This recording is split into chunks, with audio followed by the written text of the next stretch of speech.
My dear Ukrainian friends, when I now watch the horrible war against Ukraine, I can relate on a very deep personal level.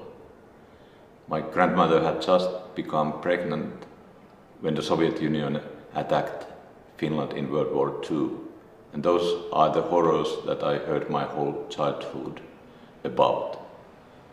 The Soviet Union sent 500,000 men, 1,000 tanks, over 10,000 artillery pieces, and more than 1,000 fighter and bomber jets to attack. Men were sent to defend the values of dignity and freedom, and both of my grandfathers were sent to defend the country. Finally, only the last third defense line was left. The commander-in-chief sent an appeal to the troops saying, "The last defense line must be kept at any price. The future of the nation is at stake." This single battle left almost 10,000 Finns dead. In the middle of the bombings, my grandmother had to escape by rowing a boat with a 9-month-old baby daughter, being one of the hundreds of thousands of refugees that had to leave their home and everything they had behind. But there was an unknown lady who sheltered them and welcomed my grandmother and her daughter to her home. And this opening of the door was a real act of dignity. And for the rest of my life, my grandmother was so grateful that she always emphasized to her daughter, "Remember to send a Christmas card to this lady in thankfulness." I see the current defense of dignity in Ukraine as a continuation of the defense of dignity in World War II and later in the fall of the Berlin Wall and the spread of dignity from 1989 onwards. I'm also thinking now something I learned from President Martti Ahtisaari, who I had an honor to do some advisory work for when he was the president. President Ahtisaari negotiated the peace in Namibia, in Kosovo, in Aceh, and that's the work he received a Nobel Peace Prize for. And when I asked from him why has he been so successful in these peacemaking processes, he said that it's because his motto is lasting peace with dignity for all. What does lasting peace with dignity for all mean? Well, it means many things, but one of the most important things that it now means is that Ukraine's yearning for dignity must be accepted. It also means that to have a real long-term peace, the yearning for dignity of the Russian people will also finally have to be recognized.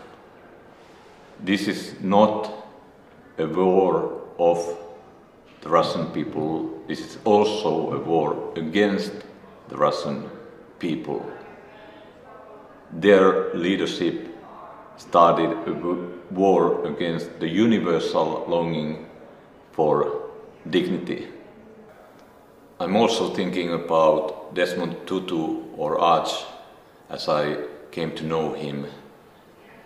My link to him became when I was asked to write a small background work for the Truth and Reconciliation Commission that he was leading. And later I had a lot of chances to spend time with him and to have very deep dialogues on life. And his legacy was really the legacy of dignity and hope. And what I learned from him was something powerful. He said that in the middle of the darkest moments of the apartheid system, he said to President Botha that we have already won. You can arrest us, you can shoot at us, you can even kill some of us, but in the end we have already won, because we are attached to something larger than ourselves, namely the value of dignity. And he continued on a bit lighter note, asking and saying, all of these dictators in history thought that they are so powerful, but where are all of them now? Where is Hitler now? And on a lighter note he continued, there was a writing on the wall saying, God is dead, Nietzsche, under which a priest added, Nietzsche is dead, God, when a scientist said, I don't believe in God, and God replied, oh, you don't have to believe in me, I believe in you, I don't have a self-esteem problem. Desmond Tutu said that one of the worst parts of the war against dignity was in fact not only what it did to its victims, but also what it did to its perpetrators. He said, in dehumanizing another person, we dehumanize ourselves. And we need to restore our humanity, we need to restore dignity, we need to restore peace. Desmond Tutu was always convinced that dignity will ultimately prevail. He believed that the arc of the moral universe is long, but it does bend toward justice. Ultimately, the Finns did stop the Soviet Union. Ultimately, my grandfather did return home to see his baby. Ultimately, the values of dignity became even more strengthened. And today I'm wearing something that has very special meaning to me. These cufflinks, my grandfather gave them to my father, who gave them to me.